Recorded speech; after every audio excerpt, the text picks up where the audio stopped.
Bonjour à tous et à toutes, on se retrouve pour l'épisode 12 de Entre Coach. Et aujourd'hui, alors attendez, parce que là on était en train de préparer le podcast, et tout de suite on s'est dit, bah, en gros tout le monde a son sujet et tout, parce qu'on prépare un petit peu le podcast avant. J'ai un peu leak sur mon téléphone, parce que du coup je l'ai écrit pour être sûr de pas l'oublier. Richard a regardé mon sujet, il a dit, c'est fou, j'ai le même sujet, et Loïc et Richard pensent peut-être avoir le même sujet. Donc il y a un monde où, en préparant le podcast, vu qu'on on se concerte, enfin on se le dit pas pour évidemment pas se spoil et préparer les réponses, on a tous le même sujet. Je pense qu'il y aura des notions Similitude. différentes, mais je pense que ce sera tourné vers le même sujet. Après, ça peut être intéressant, ça peut faire un podcast sur un sujet global. Tu veux commencer? Moi, je peux commencer si tu voulais. Bah, en fait, celui qui commence, il a la facilité, parce que Mm. du coup, les autres.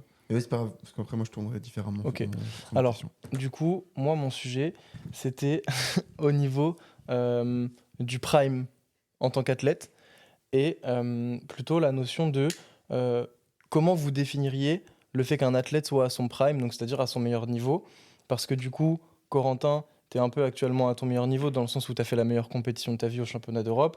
Tes entraînements en ce moment se passent bien. Tu as les championnats du monde qui arrivent dans pas longtemps. Et Loïc, pareil, après un long moment de galère, là actuellement, on peut dire que tu es à ton meilleur niveau. Ouais.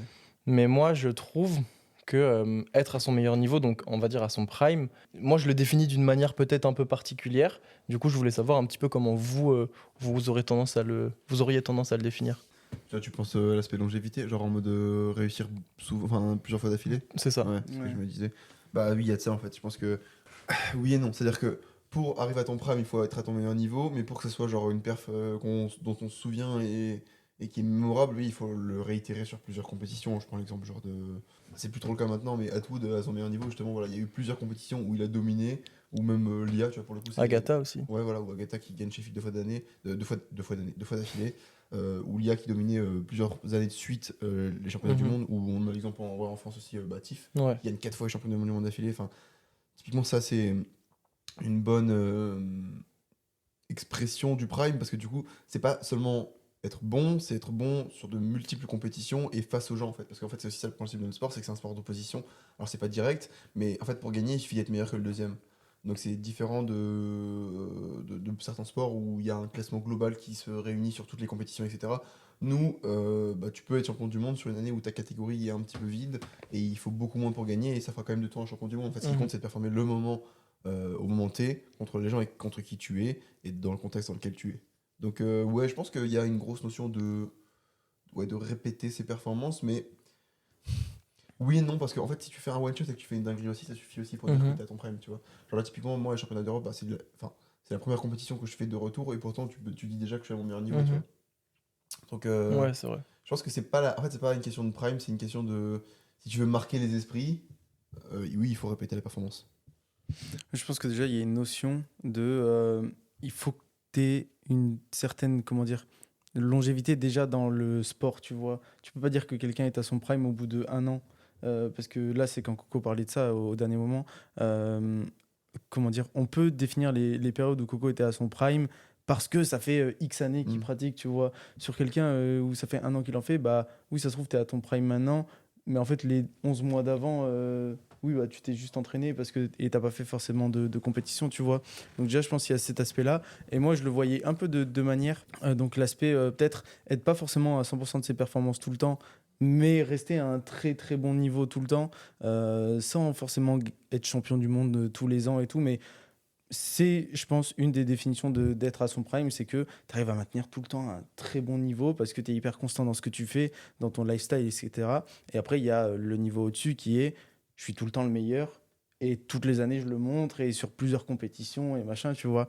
Donc, ça reste pour moi quelque chose qui est être constant et dans la durée, tu vois. Et il y a pas du tout cette notion de je suis très bon à un seul moment.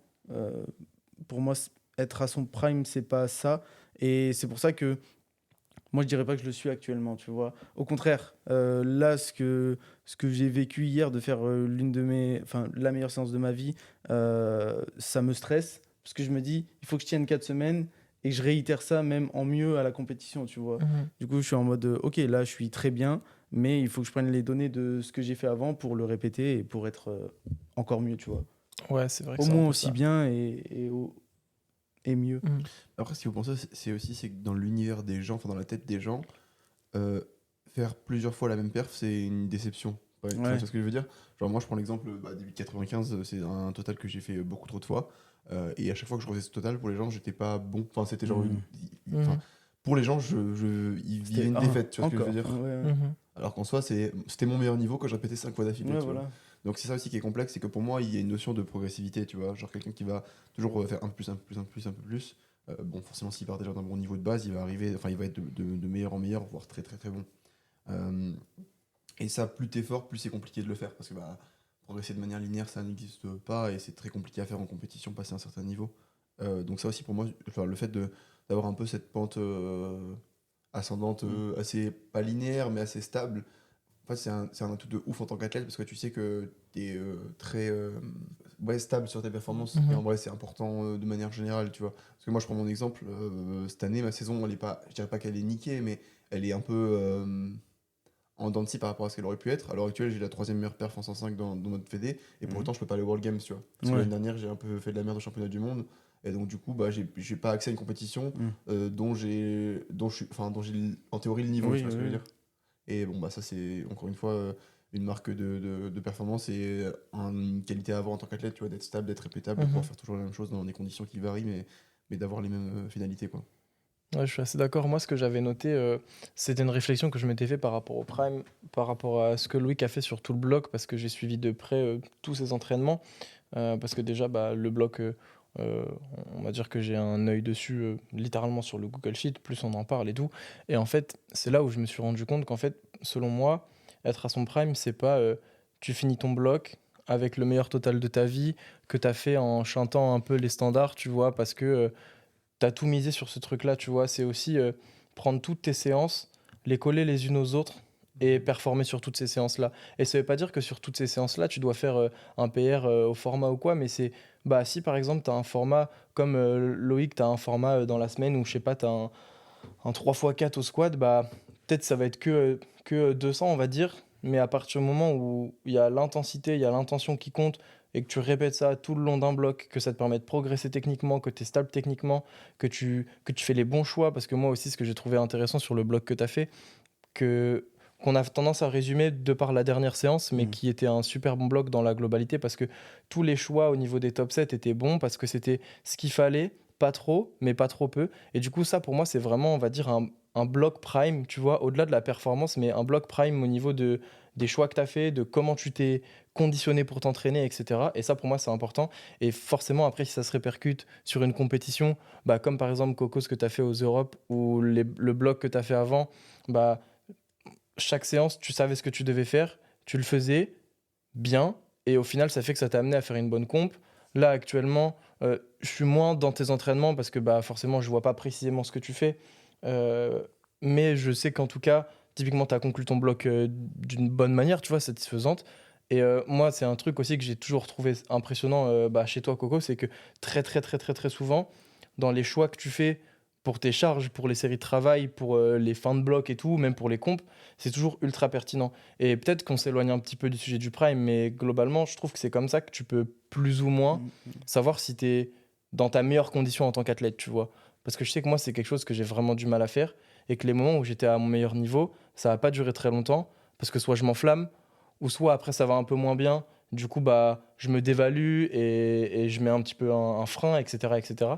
Et du coup, ça, c'est un truc que j'ai trouvé assez intéressant sur ce que toi, tu as fait, Loïc, ce que tu es en train de faire, parce que ça va encore durer, et sur toi, ce que tu as pu concrétiser via les Europes et ce qui va se passer au monde. Donc, Bah, en vrai, moi, enfin, s'il faut être vraiment honnête, je suis pas hyper content de ma séance d'hier, dans le sens où j'ai fait 3 singles, tu vois. J'ai juste concrétisé un bloc qui était mhm, ouf. Et je suis hyper content de mon bloc parce que c'est la première fois où je me forçais à me dire, non, tel jour, même si sur ce format, typiquement, j'avais des fois 6 au deadlift qui étaient à un bas RPE, et ben je me forçais à rester au RPE ou en tout cas à rester dans la Ouais, fourchette de prévu, charge quoi. parce mhm, que j'avais pas besoin de faire plus. C'était pas intéressant de faire plus alors que j'aurais pu, oui, sortir un super réel avec marqué 6 fois tant au deadlift. Et en plus, j'ai quand même fait des bonnes perfs. Mais en fait, je trouve que j'ai pris vachement en maturité sur les 2 derniers blocs et surtout sur celui-là parce que je suis en mode non, si je veux vraiment performer le samedi temps, il faut que les 3 semaines d'avant, je me contienne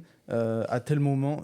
Non, mais c'est dur en vrai. Tu Ouais, vois. mais c'est pas En fait, non plus. T'as C'est pas t'as non plus envie d'en mettre. profiter des c'est fois pas parce non que tu te plus, sens en forme et t'as envie de tirer. Et des fois, tu te dis non, là, je fais juste ça. Je sais c'est ce qu'il faut. Et ce qui est drôle, tu vois, je te rejoins dans ce que tu dis, genre en fait, les singles qui du coup on va dire finalisent ton bloc, c'est juste l'expression de ton niveau, tu vois ce que je veux dire.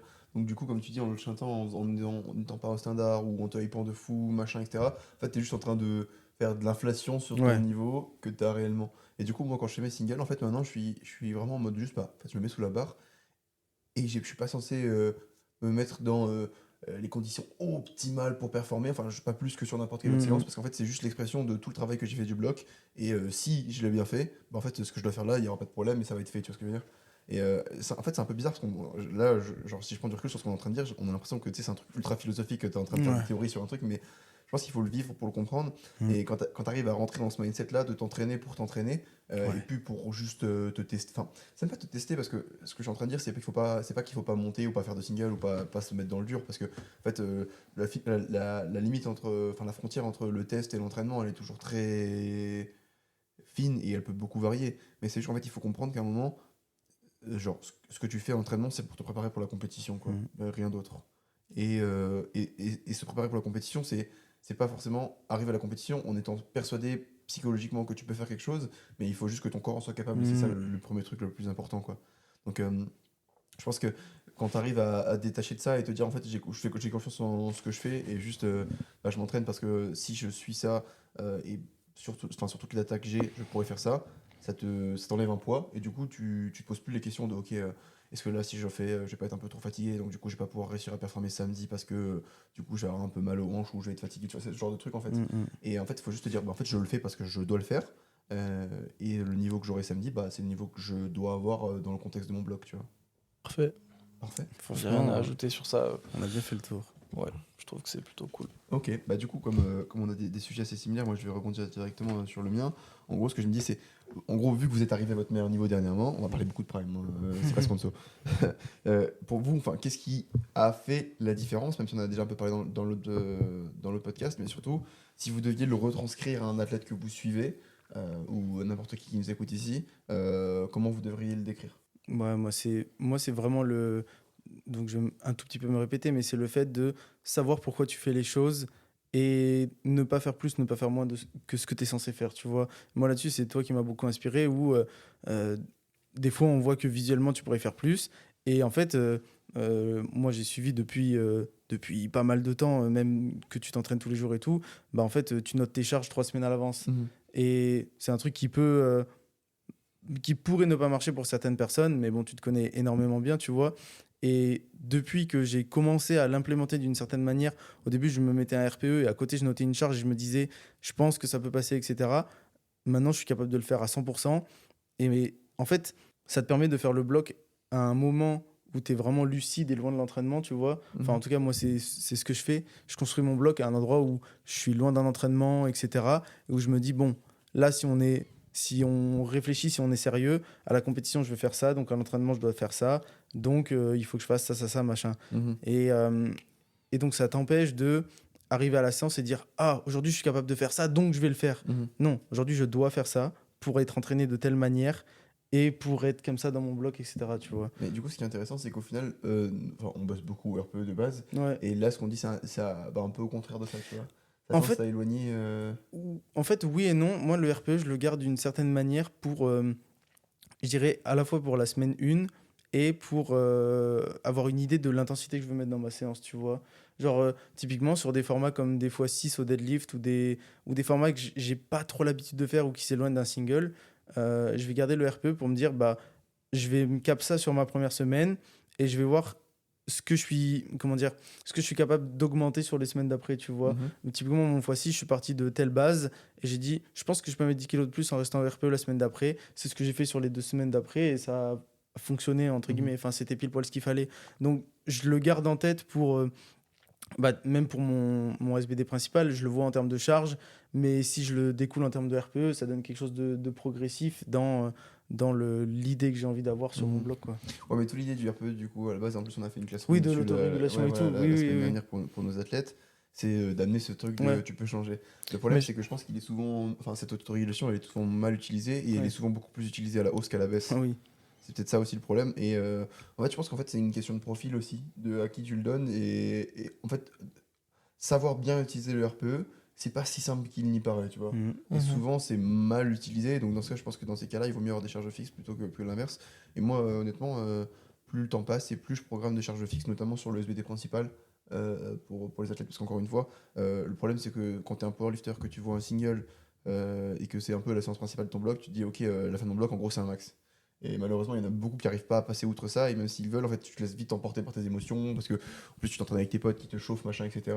Sauf qu'en fait, quand tu réfléchis, bah, ça va souvent plus te desservir qu'autre chose, Mhm. de justement vouloir trop pousser ces Ouais, séances-là. complètement. En fait, le truc, c'est que si tu regardes ton énergie sur la semaine et que du coup, en gros, on part du principe que quand tu te lèves le lundi, tu as 100 points de récupération à mettre dans ta semaine et que du coup, t'en as mis 70 sur le samedi qui était 2 jours avant le lundi parce que du coup, tu t'es envoyé une cartouche.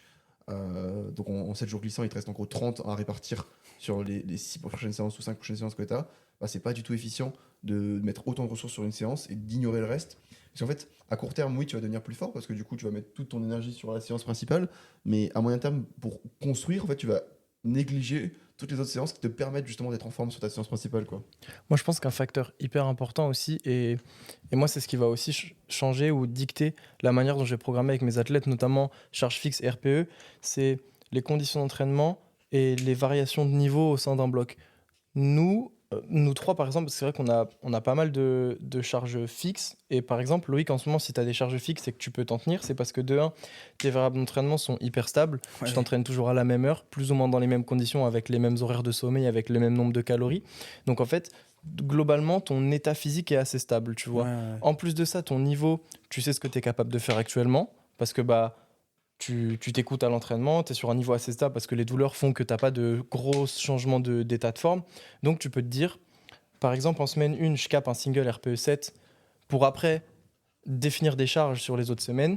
Tu sais que ça va pouvoir être faisable à l'entraînement parce que tu sais que tu vas être dans cette forme-là en semaine 3 parce que tu te connais. Et comme j'ai dit, il y a tous ces facteurs-là qui sont, on va dire, très bons. Et Corentin, c'est pareil, en plus de l'expérience infinie que tu as. Et moi, c'est un petit peu aussi ce que je fais, c'est que j'utilise ma semaine d'intro pour juger un petit peu où j'en suis et pour pouvoir voir après ce que je fais au niveau des charges. Par exemple, là, pour mon squat, ce que j'ai fait, c'est que j'avais un petit peu mal au dos de la fin du bloc précédent. J'ai fait un squat assez léger toute la semaine pour voir où j'en étais au début de la semaine et à la fin de la semaine. À la fin de la semaine, je me dis, ok, j'ai fait ça avec tel RPE. Je pense que pour la fin du bloc, enfin pour la continuité du bloc sur mes formats, je peux viser telle ou telle charge. Et vu que pareil, je m'entraîne à la même heure tout le temps, avec les mêmes conditions de sommeil, etc., c'est faisable. Par exemple, j'ai un athlète à moi qui est pompier, qui est de garde la nuit, qui travaille en mer. Enfin, vraiment, c'est un truc de ouf, tu vois, le mode de vie qu'il a. Il jongle entre Marseille, Paris, les interventions pleine nuit. Enfin, bref, hyper inconstant, dans le sens où il peut faire des séances en étant en pleine forme, parce qu'en fait, ça fait quasiment 2 jours qu'il a rien fait, il est à la caserne et il est en pleine forme. Autant il peut aller taper un SBD après avoir fait une nuit blanche de garde, Ouais. tu vois. Et en fait, pour ces athlètes-là, qui malheureusement, bah, ils ont une vie, on va dire, un autre Complètement. travail et tout, c'est difficile de dire, ok, en semaine 3, tu vas être suffisamment en forme pour faire un triplé à telle charge au terre. Parce qu'en fait, il suffit qu'il ait eu 2 nuits de merde au taf et Ouais, c'est bah compliqué. Du coup, pour ces athlètes-là, moi, j'ai tendance à garder le RPE, Complètement. à les éduquer au mieux sur le RPE pour qu'ils puissent faire ça correctement. Mais c'est vrai que moi, en tout cas, j'essaye de prendre au maximum le contexte de l'entraînement et de l'état de forme et la stabilité de l'état de forme pour dire si oui ou non, je peux avoir confiance en tu vas faire cette charge en semaine 3 et ça va le faire correctement. Et ce qu'on disait aussi sur le fait de, entre guillemets, pas se précipiter et tout, c'est quelque chose que j'ai mis en place pour les blocs de prépa de mes 2 athlètes qui ont fait les France Juniors. Sur 2 cas assez différents, il y en a un qui était blessé à la hanche et du coup, c'était compliqué parce que il voulait en faire beaucoup pour avoir un bon niveau sur les championnats de France, normal, sauf qu'il pouvait pas en faire beaucoup. Donc on a dû trouver le juste milieu et c'était compliqué de mettre en place des charges fixes parce que bah forcément son état de forme à cause de la blessure était vraiment changeant. Parfois il était capable de faire un deadlift quasiment sans douleur et c'était nickel et on pouvait se tenir plus ou moins au plan. Parfois bah on pouvait quasiment pas faire le mouvement. Et pour un autre athlète qui lui se sentait bien mais avait un gros enjeu sur la compétition, à savoir défendre son titre de champion, bah là pareil, il y avait des gros enjeux avec la fin d'un bloc avant de commencer le bloc de prépa avec le meilleur niveau ever. Et là, le but, c'était de pas continuer à s'enflammer tout le long, au risque de piquer un petit peu trop tôt, mais à la fois de rester motivé, parce que si tu fais 3 semaines en faisant quasi rien, sous prétexte d'être fatigué, bah forcément ton niveau d'entraînement va changer un petit peu. Et du coup, pour cet athlète-là, pareil, on avait défini à la fois des RPE, mais des charges qu'on avait estimées plutôt bien pour pouvoir arriver à un bon état de forme le jour J. Et ça a plutôt bien marché dans les deux cas, alors que c'est des cas assez différents. D'ailleurs, SO à Hugo, hein, qui Ah est oui. du coup avec nous. J'ai eu que des bons retours de ton taf. Donc voilà, merci à Hugo qui accompagne nos athlètes Un maintenant grand merci. au mieux pour les aider à performer. Et d'ailleurs, je vais vous rajouter un petit fun fact. Ça fait, que je dis pas de bêtises, je crois que ça fait du coup 6 ou 5 blocs, donc 15 ou 18 semaines, que je fais exactement le même format chaque jour. Ah, ouais. je voulais savoir si tu répétais. Ouais. Exactement le même format. La seule chose qui change, enfin en gros, il y a l'intensité, le volume qui vont changer chaque bloc, mais la fréquence et le genre typiquement Les le reprennent. lundi c'est des fois 3, le mardi c'est des fois 5, le mercredi, enfin tu vois, Ouais. c'est comme ça depuis 6 blocs. Bah Moi, ouais, ça mais si ça change fonctionne. vraiment pas beaucoup non plus. Ça Franchement, fonctionne. Et du coup, la seule variable que j'amène, pour, justement encore une fois pour pouvoir bien programmer mes charges et tout, c'est le volume qui augmente beaucoup. Qui n'est pas descendu pour l'instant, et l'intensité qui elle augmente aussi petit à petit et qui va varier. C'est-à-dire que quand je fais augmenter le volume, je fais redescendre l'intensité et vice versa en fonction des blocs. Mais voilà, globalement, mes formats sont exactement les mêmes. Depuis, Ouais, mais je pense que les leviers qui vont faire que tu vas progresser, ça va pas forcément être de changer tes formats, hein. Ah bah Comme oui, tu l'as oui, dit, ça oui. va être les autres variables comme l'intensité, le volume, etc.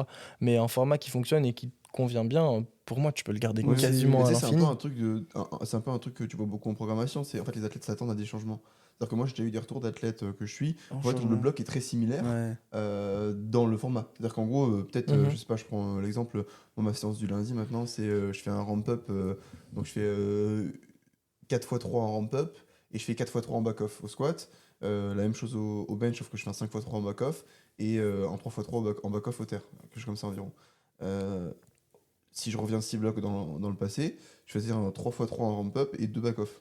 Mais Mhm. fondamentalement, le format est quasiment le même. Et je sais que beaucoup d'athlètes vont avoir du mal à se dire toujours de faire la même chose, Mhm. le même jour, etc. Et en fait, je pense que être capable d'avoir la discipline de le faire et du coup d'amener justement une constance dans la progression par rapport à ça, c'est ultra intéressant. Genre d'un point de vue coach, moi je trouve ça hyper intéressant. Genre, du coup, quand je vois mes blocs, je pense même plus forcément à mes formats, je pense juste à, ok, quelle est la quantité d'intensité que j'ai besoin de mettre en plus pour apporter un stress en plus et ou de Mhm. volume pour du coup mieux me préparer ou plus m'entraîner, enfin voilà, avoir plus de Mhm. stress dans mon bloc Mhm. et me préparer au mieux pour le SBD Ouais, du je suis week-end. assez Tu vois. d'accord. En plus, moi, d'un point de vue adhérence perso, faire quasiment tout le temps la même chose, je kiffe. Ça Parce m'arrive. qu'en fait, je sais que vu que je change pas, je peux voir si je progresse ou pas Oui. dessus. Et du coup, Bah, moi, je trouve ça trop bien. il y a de ça et en fait tu rajoutes une forme de challenge petit à petit, Mhm. tout doucement, mais petit à petit bah, ça fait beaucoup quoi, quand tu rajoutes 1 plus 1 plus 1 plus 1.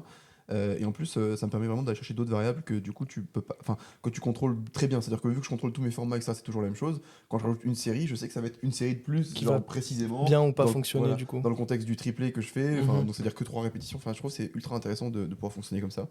Et voilà, parce que tu me disais que du coup je planifie mes charges. En fait en théorie je pense que là ça serait peut-être pas la meilleure des choses, mais je pourrais planifier mes charges pendant 4-5 Ouais. blocs à l'avance, tu vois, Ouais. presque. Sauf que je le ferai pas parce que j'ajuste quand même en fonction du volume et tout, comme je l'ai Oui. dit. En fait, c'est surtout ça. Moi, là, ce que j'essaie de chercher dernièrement, c'est de faire si en vrai, quasiment le plus de volume que je tolère. Et en fonction des blocs, je vais, voilà, en gros, quand il y a des blocs où je augmente un peu l'intensité, j'ai peut-être rebaissé, enfin, j'ai pas forcément baissé le volume, mais je ne vais pas réaugmenter le volume. Et une fois que je me serai adapté à ce stress-là, si je veux augmenter le volume, bah, je vais en rajouter sur certaines séances. Et précisément sur cette séance-là, je vais baisser l'intensité pour pouvoir gérer le truc, quoi. Du coup, j'ai une question qui peut être intéressante. À partir de quel moment tu estimes que tu tolères plus le volume? Que je tolère plus, Mhm. c'est-à-dire.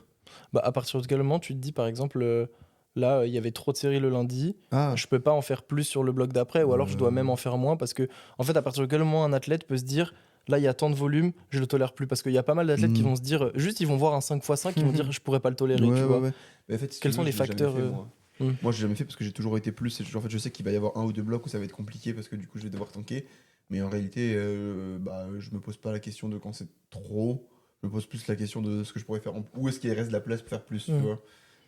Mais je pense que si la question se pose, en fait, encore une fois, ce qu'il faut comprendre, c'est que être fatigué à l'entraînement, c'est normal. Avoir du mal à finir ton format, c'est normal. Enfin, en fait, si. Le problème, c'est que, encore une fois, quand tu te positionnes dans le format de je veux performer au SBD, il faut absolument que je sois dans la meilleure des formes, etc.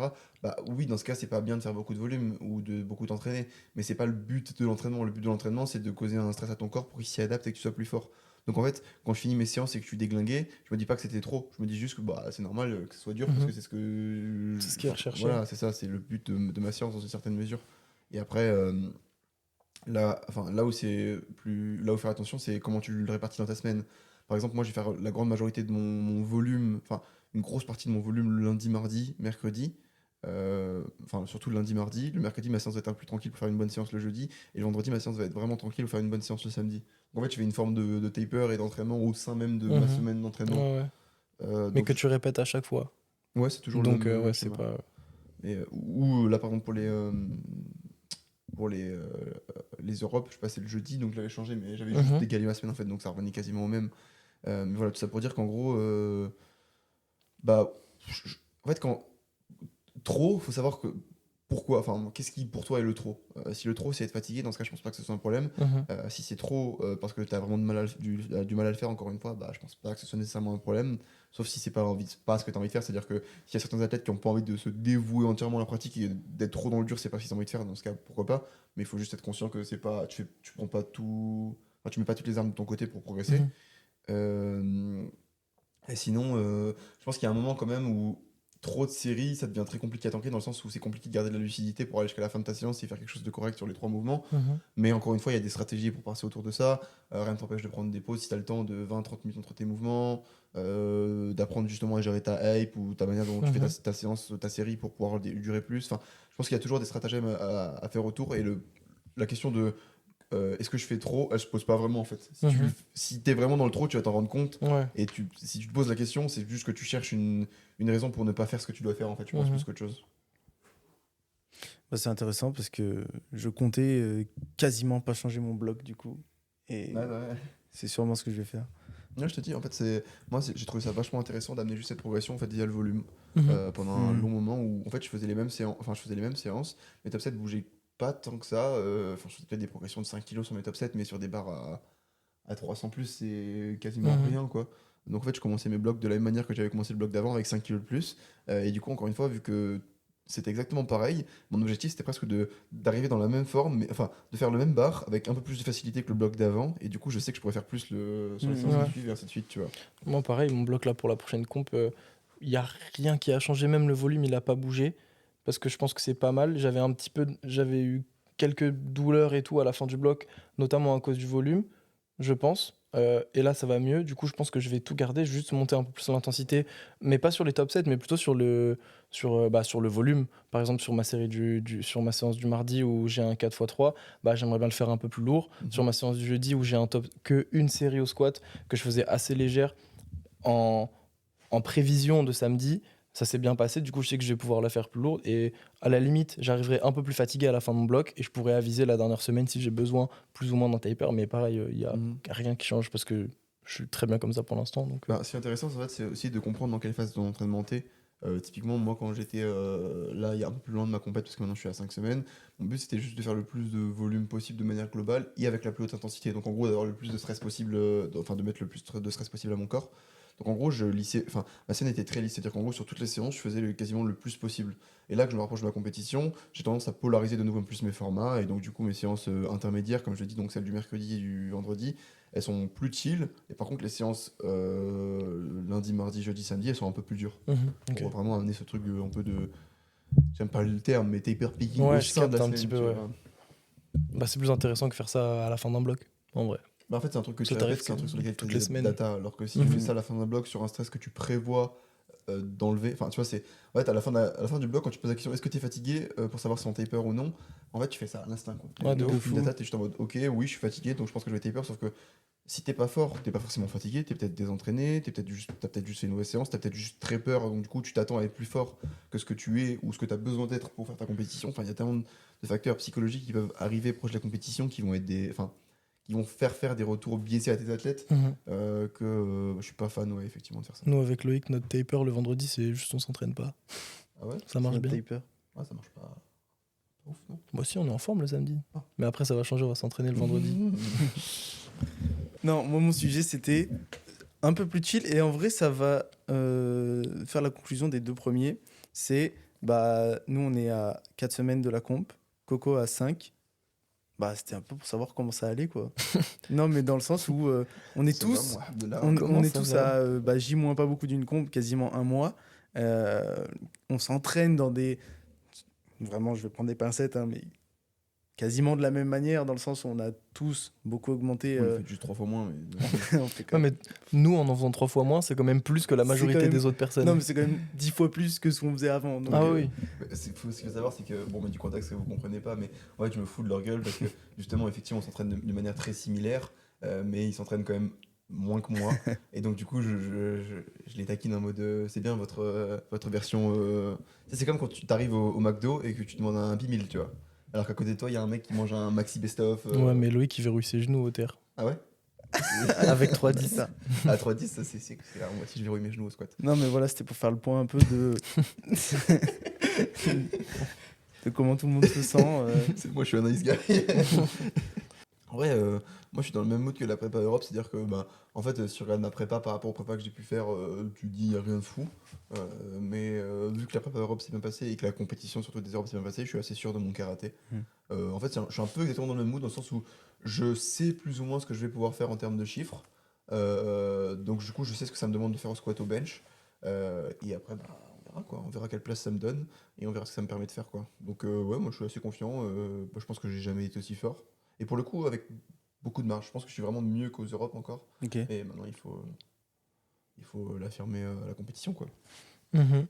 Moi, pareil, en vrai, c'est cool parce que ça va être ma 20e comp et je me rends compte que depuis un an et demi, 20e, ouais.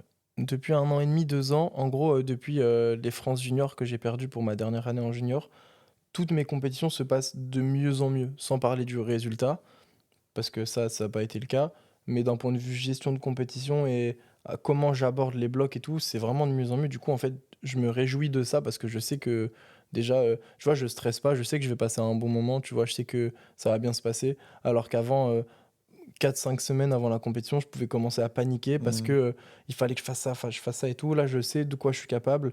La seule incertitude que j'avais, c'était au soulevé de terre et ça, c'est en train de plutôt bien fonctionner en ce moment. Donc, je sais que je vais pas encore être à mon meilleur niveau au soulevé de terre, mais je sais que je vais être meilleur que les 2 dernières compétitions que j'ai fait en 83. Et étant donné que pour moi, la finalité, c'est les championnats de France à la fin de l'année, bah en fait, je suis content parce que je sais que ça va être une belle comp que je vais faire. Je vais essayer d'amener le meilleur niveau que j'ai eu de ma vie bah, à l'indice parce qu'au total, forcément, c'est un peu plus facile, une KT au-dessus. Mais le but, c'est d'avoir le meilleur niveau à l'indice. Et je pense que j'en suis capable. Donc, ouais, pareil, je suis content parce que je peux m'entraîner beaucoup en étant assez fort. Et surtout physiquement, ça fait longtemps que je me suis pas senti aussi bien parce que j'ai très très peu de pépins physiques. Même Parce que tu manges beaucoup. je mange énormément de calories.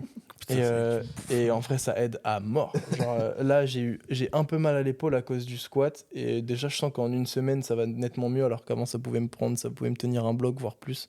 Donc, ouais, franchement, En vrai, c'est drôle, hein. c'est tout droit. Comment Hein. moi, je le vis extérieurement parce que du coup, bah, on se côtoie tous les jours et tout, mais votre vision du power elle a changé genre dans les quelques derniers mois. Ça se voit que Ouais. en vrai, vous kiffez quand même beaucoup plus. Mhm. Genre, moi, j'ai l'impression qu'avant, vous faisiez ça pas à reculons, mais que c'est comme si vous avez pris un peu de recul sur votre pratique et que vous Ouais. cherchiez un peu un sens à tout ça, tu vois. Ouais, de Moi, je fou. me mettais la pression en dehors des compétitions. En gros, enfin, Ouais, ouais. sur les compétitions, ça se passe. La gestion de la compétition en elle-même se passait bien, mais je me disais, je suis pas assez fort, je suis pas assez fort, je suis pas assez fort. Qu'est-ce que je dois faire pour être Mhm. meilleur, un meilleur athlète? Ouais, c'est vrai. Descendre en 66, remonter en 74. Est-ce que je dois aller en En 83? fait, c'est Oui, le non, problème où tu tu vois. cherches. Ça, c'est un peu comme. T'es pas content de ton squat, donc du coup, tu Ouais, cherches à faire bah un changement exactement. technique. Alors qu'en fait, il n'y a pas besoin de changement technique, il y a juste besoin de faire ce que tu fais mieux, continuer à C'est le ça. faire encore. De la Enfin, voilà, constance. avec plus de rigueur. En fait, au lieu de me dire, je vais juste m'entraîner le plus dur possible et de la meilleure manière possible, je cherchais un moyen d'être un meilleur athlète par des moyens farfelus, tu vois, en voulant changer de KT, en me demandant est-ce que je dois être en 74, 83? Oui, mais 83, je vais pas être compétitif cette année, nanani nana. Alors que là, je suis juste en mode, euh, je fais ce que j'ai besoin de faire pour m'entraîner le mieux possible, donc être fort, m'entraîner beaucoup. Et ça, c'est surtout une manière manger. que j'aime, voilà, beaucoup manger. J'aime beaucoup manger aussi. Mais ce que j'ai toujours kiffé dans ce sport, c'est m'entraîner comme un fou, tu vois, et vraiment pouvoir m'entraîner dur. Et quand j'étais plus léger, je pouvais pas parce que j'étais trop fatigué. Là, je mange comme un ouf, j'ai beaucoup d'énergie, je m'entraîne quasiment tous les jours. Et les jours où je m'entraîne pas, je suis triste de pas m'entraîner. À la fois, je suis content de pas m'entraîner parce que mon corps, il est quand même bien fatigué. Du coup, ça fait que globalement, ouais, ma vision de la pratique a changé parce que je me vois beaucoup plus performer maintenant qu'avant. Alors qu'avant, j'avais du mal à me projeter sur un gros niveau. Alors que là, bah, pour dire les termes, je me vois bien faire 800 en 83 dans pas trop longtemps, tu vois. Alors qu'avant, taper 750 en 74, j'avais du mal à me projeter. Là, Ouais, ça dépend toujours de la dynamique que t'as. mhm. Si tu te vois progresser, tu te vois faire plus. Mais Ouais, de ouf. si tu n'arrives pas à comprendre ce qui fait que tu peux aller mieux ou que t'as pas, que t'as pas genre littéralement la pression d'avoir la main dessus, bah, Ouais, de ouf. t'as l'impression d'être un peu perdu. Et Moi, juste j'avais de l'impression courir qu'il fallait sans- que je change des trucs, du coup. Mhm. Alors que j'aurais probablement peut-être pu faire, je sais pas, 730, 740 en 74 si j'avais continué et que j'avais pas décidé d'aller en 66 ou quoi. Mais là, actuellement, je me sens bien en 83 et je pense que du coup, il y a moyen de faire un truc bien en 83 et ça, forcément, du coup, ça me motive et Et tu ça fait manges. que je suis bien. Et je mange beaucoup de calories. Mais je mange pas n'importe quoi. Non, tu manges juste. La règle du 80-20. Ok. 80% de bonnes choses, 20% de petites cochonneries. Après 20%, Eh ben, 20% de 4000 calories, ça fait Voilà, beaucoup, hein. 20% de 4200 l'inverses. calories. Tu manges 4200 calories 4200, ouais. Il mange plus que moi. Ah bah ouais. Et j'ai du mal à prendre du poids. Moi, là, je suis descendu un peu en cale pour être au poids aux Europes. Parce que j'étais monté un peu en poids, pas grand chose, mais voilà, j'aime bien faire des petits 4 maintenant. Donc tu manges, je mange genre 3000-3500 calories. Ouais, non, je mange bien. J'avoue que 4200. 4200, ouais, j'ai du mal. En vrai, il y a des jours où. Mais il ment sur le 80-20. Non, C'est t'es un... 20-80. non, t'es un ouf. Après, Tu moi, manges pas de légumes j'ai- C'est quoi la dernière fois que t'as vu un morceau de Je salade mange des Après, tomates c'est pas quasiment grave. tous les jours avec la mozza. C'est T'es un un fruit. ouf ou quoi? Allez, tiens, tu viens de prendre une turbo clim. C'est un fruit. Oui, bah voilà, je mange des fruits, je mange des oranges de fou. Il- 2 litres de jus d'orange il- par il- jour. Ça il- équivaut bon, à combien d'oranges? Les tomates mozza de Charlie, c'est, tu vois, une tomate cerise, une boule de mozza. Une tomate cerise, une Oui. boule de mozza. Ça, je mange des oranges, des bananes, Après, 2 oui, litres de jus d'orange pour le par coup, jour. Pour le coup, quand tu dois manger beaucoup, t'as du Non, mal à mais manger en oui. termes de volume, manger des fruits, c'est plus logique. En que manger plus, des en plus j'ai des fibres parce que je mange de l'avoine. Il y a full fibre dans l'avoine. Voilà. Je prends les petits bon. compléments. Il a des fibres, des oranges, des bananes, il mange de la fille. C'est carré, tu veux me faire? Et Ok. le mange des McDo de l'autre jour Gros, tu connais. Parfois, il faut Toi, se tu faire manges des légumes, par plaisir. Ah frère. Vu que tu Il fais mange 88 kilos tellement de pour être légumes, Loïc. 74. Tu vois les salades que je faisais avant, un bol entier, pareil. Voilà. Ouais, mais ça me saoule, je vais arrêter. De manger ou de 174? Non, non, de manger aux dents de salade. Et toi, tu te sens comment du coup? Franchement, je me sens bien. Là, c'est pas mal de stress en vrai. Parce que je sens que je suis à un de mes meilleurs niveaux et qu'il faut que je le maintienne 4 semaines, tu vois. C'est vraiment le truc qui me stresse le plus. De tout le bloc, je me suis dit, putain, si j'arrive à faire ce... Faut pas que tu le Pardon, je te coupe, mais faut pas que tu Ouais, le bah maintiennes oui. 4 semaines. Faut que tu sois Oui. à ton meilleur niveau dans 4 Ouais, semaines. voilà, Il c'est suffit que ça. tu commences pas ton bloc trop haut. Ah non, et non, c'est la mais meilleure manière je suis de- pas en mode toutes Bah les là, il 4 semaines. s'entraîne pas jusqu'à samedi prochain, il a dit.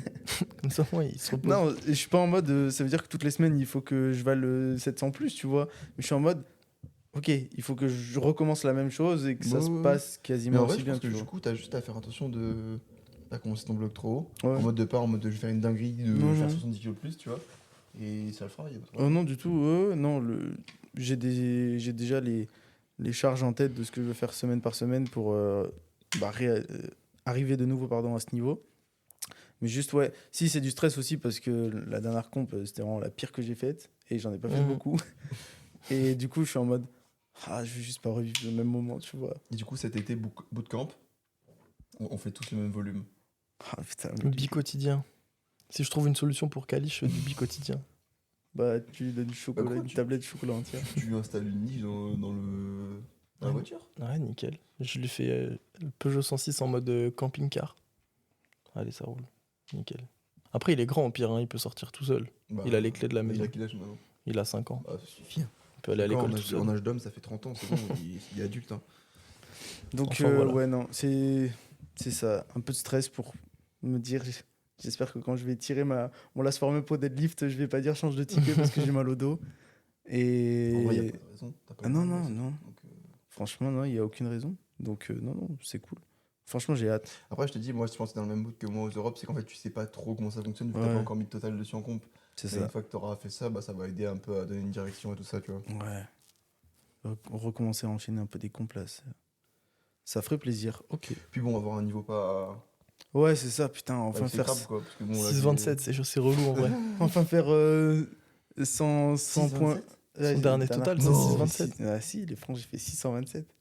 Ah ouais, j'avais oublié. Allumez-moi dans les commentaires. Alors, encore une fois, un disclaimer, je dis un niveau exécrable, c'est parce que je les taquine, je me fous de leur gueule. Je suis pas en train de dire que tous les 74 qui font moins de 6,27 sont nuls. Bon, effectivement, c'est pas un niveau stratosphérique non plus, mais Moins que les minima de la catégorie, de la compétition que j'ai faite. tout est une question de contexte. Tout est une question de contexte en fonction de combien de temps vous pratiquez. Oui, par quels rapport sont à ce vos qu'il avait déjà fait, objectifs, c'est ça. voilà, etc. Bah, ce que tu as dit tout à l'heure, c'était intéressant quand tu as dit faut pas que tu sois persuadé de pouvoir faire la chose, faut que ton corps en soit capable. Matin des France, j'étais en mode ouais, je peux faire 700 moi. Ouais. Bon, Je le crois que mon matin corps il en même, était capable. en folie. Alors que. Du coup, on va passer à la partie 2 du podcast où à chaque fois on met en avant entre guillemets une problématique précise qu'un athlète a eue et comment est-ce que on a fait pour le résoudre. Mhm. Moi j'ai. Vas-y, Moi, toi, t'as j'ai toujours, aussi. t'as un mec organisé, t'as ouvert ta note Il a là, avec tout. 600 trucs. Écoute, c'est du travail, la rigueur. Ouais. Allez. on y va. Tu ferais mieux d'en mettre plus en train. Moi, une problématique assez récente que j'ai eue avec un athlète, c'était un athlète qui a beaucoup de mal sur le pattern global de son squat et qui globalement a la barre trop basse. Et Ok. c'est vraiment... Pourquoi par rapport au start ou juste non, c'est ça par qui- rapport à son pattern, tu vois. Ok. En fait, à chaque fois qu'il fait une variation style mid ou même high bar, c'est beaucoup mieux. Et D'accord. en fait, quand il fait du comp en long rep ou quoi, en plus, elle descend et donc ça, vraiment, il n'arrive pas à la tenir, quoi. Et donc, par tous les moyens, tu essayes, comme d'habitude, d'expliquer à l'athlète, bah écoute, mets-la plus haute ou tiens mieux ta barre ou fais ci, ça. En fait, là, je parle en retour technique. Au bout d'un moment, je me suis dit, bah, qu'est-ce que je peux faire pour la programmation? Et un truc que j'aime vraiment bien dans les Des formats, fois 12. c'est... non. En fait, ça peut être tout con et ça se trouve, vous l'avez déjà fait. Mais en tout cas, c'est un truc que moi, je mets en place que j'ai mis en place sur ce squat-là, mais que j'arrive à mettre en place sur du terre et tout. C'est un ramp-up sur une variation et après faire du comp après, tu vois. En top 7, oui. Ah ouais, et c'est vraiment un truc que j'aime bien en ce moment sur des changements comme ça, c'est que du coup Thomas il faisait un ramp-up au squat, c'est quoi je voulais dire? Oui, en high bar ou en mid bar. Je crois que c'était en high bar au tout début, pour vraiment le forcer qu'il ait un pattern de barre haute et qu'il imprime ce pattern là. Et après je disais tu vas faire du comp après. Ouais, c'est pour que ça te déteigne dessus un peu quoi. Bizarrement, c'était beaucoup mieux. Et après, il faut arriver à le maintenir sur les autres séances de la semaine. Mais du coup, c'est quelque chose que après j'ai réussi à implémenter avec du tempo, deadlift, ramp-up. Et vraiment, le ramp-up, je trouve que ça s'y prête bien. Et ensuite, tu fais du comp, etc., etc. Et donc, c'est comme ça qu'on commence à résoudre le problème, en tout cas au niveau du squat. Et c'est vraiment un format que j'aime bien. Donc, je sais pas si vous l'avez déjà utilisé ou si vous Oui, avez oui, déjà oui. eu des Ouais. trucs comme ça. Moi, au squat, souvent. Tempo 3-0-3. Et into Ramp comp. up, Mm. into comp, une série soit le même rep range, genre des triplés, avec un triplé un peu plus lourd en comp, soit même un single assez Ouais, léger, tu vois, un truc comme ça. C'est pas mal. Généralement, c'est pour la montée que ça aide au niveau du tempo 3-0-3, bien placer ses genoux à la descente, et pour que les genoux puissent bien réagir à la montée, qu'ils puissent reculer, que les hanches remontent. Généralement, le tempo, ça aide beaucoup, et du coup, après, c'est plus facile à mettre en place sur du comp. Donc ça, c'est un truc que je mets assez souvent, ouais. Moi, c'est ça ou le 3 CT genou au deadlift. J'aime bien en mettre aussi en fonction des. Enfin, il y a certaines erreurs techniques quand les gens ont tendance à se mettre avant trop sur l'arrière au début au démarrage ou avoir une mauvaise. Enfin, avoir du mal à trouver une hauteur de hanche qui est bonne, bah, j'aime bien mettre ça. Mais après, j'en mets pas énormément non plus, mais oui, ça m'arrive. Ou alors, ça m'arrive aussi quand justement je veux faire un peu plus de volume à l'athlète, le fait de séparer un peu la séance en deux en ayant genre deux variations. Je trouve que souvent, c'est plus simple à tanker pour l'athlète que juste te dire en gros, je fais 6 séries de cet exercice. tu vois. Ouais. Au bench, souvent. Tu vois, quand je veux caler du volume, par exemple, que je veux mettre un peu de Larsen, Larsen, ouais. bah, je fais faire sa séance en comp, et juste après, j'envoie genre 3-4 séries de Larsen pour faire Ouais, à beaucoup de l'inverse, du volume. Ouais, à l'inverse, du coup. Mhm. Mais au moins, ça permet de faire un peu 2 séances en une, Mm. plutôt que de dire on va mettre un 5e bench, ou alors tu vas faire 7 séries en comp, où là, l'athlète va pouvoir se dire ouais, ça va être dur, tu vois. Mais là, c'est une autre stratégie. Là, moi, c'était vraiment pour Ouais, régler un c'est problème techniquement. technique, tu vois. De ouf. Donc, En fait, le problème, c'est que le problème technique entre guillemets du high bar low bar, il est assez complexe à régler parce que dans les deux cas, le changement est dur. C'est-à-dire que quand tu passes du high bar au low bar, t'as l'impression que ta barre pèse 50 000 kg sur ton dos et t'as du mal à, du coup, à te faire confiance sur le mouvement, et vice versa. Quand tu remontes ta barre de low bar au high bar, t'as de nouveau l'impression que c'est super lourd et que ça change tout ton pattern. Et en fait, c'est tout le problème du truc, c'est que en gros, c'est deux mouvements qui sont proches, mais qui demandent une exécution du mouvement qui est quand même bien différente. Genre, et au niveau de la gestion de ton équilibre sur le pied, c'est vraiment pas pareil. Et en fait, réussir à synchroniser le mouvement des genoux et des hanches en fonction des mouvements, en fonction de si on a un pattern de high bar, enfin si on veut un pattern de high bar ou de low bar, c'est vraiment pas la même chose. Et en fait, la la complexité là-dedans, c'est que vu que c'est proche, c'est compliqué à dissocier. Genre, tu vois, c'est compliqué de faire la différence claire et nette, de mettre une frontière entre le high bar et le low bar, parce que, en fait, ça reste un squat, et la seule différence qu'il y a, c'est genre la position de la barre de 3-4 cm dans le dos, mais au final, ça fait toute la différence. Ah ouais, Ouais. complètement. Bah là, c'est fou. À chaque fois, quand ils m'envoient une série où la barre est trop basse, je suis en mode, bah là, c'est vraiment compliqué. Et dès que la barre est 2 cm plus haute, t'es en mode, oh putain. Surtout que c'est ça peut être qu'il faut. compliqué pour certains athlètes de comprendre qu'ils seront meilleurs avec la barre plus haute. Mhm. Parce qu'on entend En fait, c'est souvent un peu un que. dogme de, oui, Voilà. plus la barre, enfin, pas plus la barre est basse, Mais low globalement, bar, c'est plus bien, fort, tu seras plus fort, les hanches et tout. Et du coup, les gens sont en mode ouais, mais j'ai un meilleur bras de levier donc je suis plus fort. Ouais, mais meilleur bras de levier veut pas dire que t'as une meilleure technique, donc forcément, relever la barre Non, peut Et être une surtout bonne que ça a chose. des contraintes, le fait d'avoir la barre quand même basse, Mhm. globalement sur beaucoup de choses. Déjà, on voit souvent, c'est les. Bah, moi, je prends l'exemple, tiens, ça va un peu faire le sujet. Je suis Yulia depuis pas longtemps, et genre, elle voulait faire la transition en sumo. Enfin, en gros, moi, je pensais que c'était une bonne chose, on s'était dit qu'on allait le faire, etc. Le seul truc, c'est que, un peu comme toi au tout début, quand tu avais construit le sumo, elle a mal, tu sais, au niveau de la Mhm. haine, adducteur, Ouais. enfin, c'est compliqué un petit peu à situer. Mais voilà, ça ressemble un peu à un truc type cruralgie. Mhm. Je saurais pas exactement sur quel muscle, mais bon, Mhm. c'est pas vraiment le plus Ça important. me l'a en refait réalité. quand j'ai fait du mixte. Du coup, je pense que c'était lié à ça aussi. Ah ouais. Ouais, c'est pour ça que j'avais mal à la fin du bloc. C'est que je pense que en faisant beaucoup de mixte, vu que ça a changé la position, j'ai Ouais. eu de nouveau des douleurs. Et du coup, tout le sujet du truc, c'était ok, on passe en sumo, mais comment est-ce qu'on fait la transition, sachant qu'en fait, à chaque fois que tu fais du sumo, t'as mal. Donc à la base, je lui ai dit, écoute, ce qu'on va faire, c'est on va déjà bosser sur la position, parce qu'on voit un truc tout bête, hein, les gens qui commencent à tirer en sumo, en général, tirent avec full hyperlordo, si ça aide pas, ça empire. Mhm. C'est vraiment une des raisons pour lesquelles tu peux avoir mal. Donc du coup, on a bossé là-dessus, et on s'est rendu compte qu'au bout de 2 semaines, ça allait déjà mieux, mais qu'elle avait encore mal. Et le problème, c'est que sa douleur l'a limitée dans la perf. Donc en fait, je lui ai dit, je préfère qu'on fasse genre 30% de ce qu'on peut faire en termes de volume total en sumo, mais qu'on le fasse à 100%, plutôt qu'on va y faire absolument 100%, mais qu'on puisse le faire qu'à 10% ou 20% parce qu'on a Mhm. mal, tu vois. Et surtout qu'en plus, quand tu es en train d'apprendre un pattern, quand tu apprends ton nouveau pattern, dès le début, tu T'es es biaisé limité par par les les douleurs. gènes et que tu apprennes presque ces douleurs dans ce pattern, c'est très compliqué de s'en dissocier, tu vois. Donc ce que je lui ai dit, c'est pour l'instant, écoute, en gros, on va faire juste notre top set de chaque séance en sumo et tous les back-off en tradi, tu vois. Mhm. Euh, au début, ça se passait pas ouf parce que bah, forcément, en fait, il fallait un peu de pratique quand même pour apprendre le mouvement et pour réussir à le faire. Et surtout, je pense que tu sais, enfin, en fait, elle avait tendance à vouloir faire le plus possible de sumo et arrêter une fois qu'elle a mal de faire du tradi Ok. parce qu'elle voulait optimiser le plus possible le mouvement, ce qui est un peu logique en soi. Mais du coup, ça l'a mis dans un pattern où en fait, elle avait mal un peu à chaque séance et en fait, elle attendait d'avoir mal pour arrêter. Pour aller. Donc, en fait, c'est presque comme si tu Mhm. cherchais la douleur pour te dire j'arrête. Mhm. Et je lui dis maintenant, on prend même plus le risque d'attendre d'avoir mal, juste on fait notre top 7 Ouais. et qu'on ait mal ou pas, hop, au Même back-off, si on ça passe en va, tradi. on fait Exactement. du tradi, ouais. Et au final, bah, là, au bout d'un bloc, elle tire 2,5 kg de moins que sa meilleure perf Mhm. ever en tradi, qui est quand même 190 kg, tu vois. Donc c'est quand même Oui, le c'est fait pas qu'il y a rien, un ouais. petit niveau. Mhm. Et le fait de réussir à faire une transition tradi sumo en 3 semaines, 4 semaines, 4 semaines, pardon, en ayant le même niveau, voire même en étant déjà un peu plus forte, en vrai, c'est très bien, tu vois. Et pour autant, bah, elle n'a pas pratiqué énormément de mouvements, mais elle l'a pratiqué correctement et quand il fallait, Mhm. et voilà. Et donc, du coup, moi, c'est un peu le truc là, c'est quand vous voulez faire ces changements techniques là, en fait, il faut accepter de se dire que la transition sur vos structures, déjà, elle va être pas forcément facile parce que bah, si vous êtes habitué à un mouvement, moi je prends l'exemple, j'ai des compensations sur mon corps qui sont ultra spécifiques à mon sport, j'ai plus d'extension de poignet, j'ai les hanches très bloquées, etc. C'est fait parce que je pratique tellement de mouvements que mon corps en fait il est en mode la mobilité dont j'ai besoin c'est celle-là, plus ça me sert à rien. Et donc du coup, je suis habitué à mon mouvement. Si demain tu me demandes de faire un squat où je change complètement mon pattern et je mettrai peut-être 150 kg de moins sur le dos, ça me fera peut-être plus mal qu'avec 150 kg de plus. Mhm. Et c'est tout le truc. Quand vous faites des transitions comme ça sur des mouvements que vous faites depuis longtemps, sur lesquels vous êtes très habitué, laissez le temps au temps. En fait, dans tous les cas, vous entraînez, même si tout de suite la perf n'est pas incroyable, ça sera toujours utile. En fait, et c'est ce que j'aime bien dire, c'est en fait, l'entraînement, ça sert toujours à quelque chose. Chaque série que vous faites, elle sert toujours à quelque chose, elle n'est pas inutile et elle vous amène à devenir meilleur à terme. Et même si ça se matérialise pas directement à le SBD du week-end, vous êtes hyper fort dessus parce que vous avez fait une bonne semaine, ça aura un but. Et donc du coup, à partir du moment où on part de ce principe-là, on sait qu'en fait on peut faire les choses, même si on fait pas toujours de manière ultra optimisée tout ce qu'on peut faire parce que notre corps ne le permet pas, ce sera toujours mieux que de rien faire. Et tu sais, cette attitude un peu tout ou rien en power, on l'a beaucoup, je trouve. C'est en mode, si t'arrives à ta séance et que t'as un peu mal, bah y en a qui vont dire, bon, bah vu que j'avais mal, je suis rentré chez moi, tu vois. Alors qu'en fait, tu peux toujours faire quelque chose et tu peux toujours faire plus que ne rien faire, tu vois. Mhm. Carrément, je suis d'accord. Bah, ça rejoint aussi un petit peu le truc de quand tu veux augmenter ta fréquence, parfois tu vas dire que j'augmente ma fréquence mais je bouge pas mon volume, du coup je fais une ou deux séries de soulevés de terre très légères. On pourrait se dire oh mais ça sert à rien, mieux vaut que je le fasse pas, c'est à 40% de max.